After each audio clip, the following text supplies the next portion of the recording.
खेती किसानी में आज के समय में लागत लगातार बढ़ रही है और बीज से लेकर खाद तक हर चीज के लिए किसानों को वक्त पर पैसे की जरूरत पड़ती है।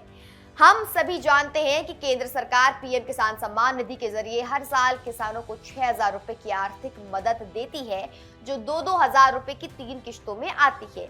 लेकिन क्या आपको पता है कि देश में कई ऐसी राज्य सरकारें भी हैं जो पीएम किसान के अलावा अपनी तरफ से अलग से नकद सहायता दे रही हैं। जी हाँ, कुछ राज्यों में तो ये मदद केंद्र की राशि से भी कहीं ज्यादा है, जिससे वहां के किसानों की आर्थिक स्थिति काफी मजबूत हो रही है।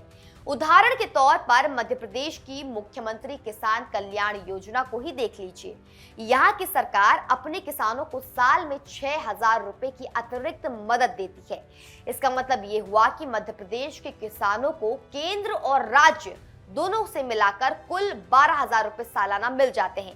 वहीं उड़ीसा की कालिया योजना तो एक कदम और आगे है।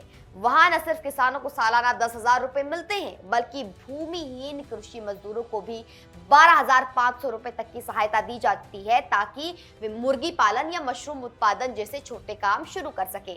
दक्षिण भारत के राज्यों में भी किसानों के लिए बड़े राहत पैकेज है। आंध्र प्रदेश की अन्नदाता सुखीभव योजना के तहत किसानों को साल भर में लगभग 14,000 रुपए की बड़ी आर्थिक मदद दी जाती है। इसी तरह तेलंगाना सरकार की रथयु भरोसा योजना भी काफी चर्चा में है, जहां किसानों के बैंक खातों में हर साल 12,000 रुपए 2 किश्तों में भेजे जाते हैं। इन योजनाओं का सबसे बड़ा फायदा यह है कि बुआई के समय जब किसान को नकदी की सबसे ज्यादा जरूरत होती है, तब ये पैसे सीधे उनके काम आ जाते हैं।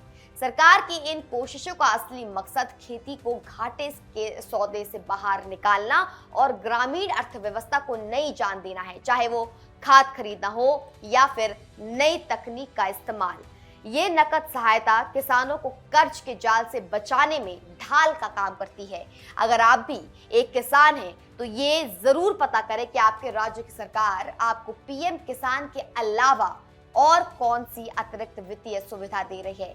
सही जानकारी और सही समय पर मिली मदद ही एक किसान को सच में अन्नदाता बनाए रखती है।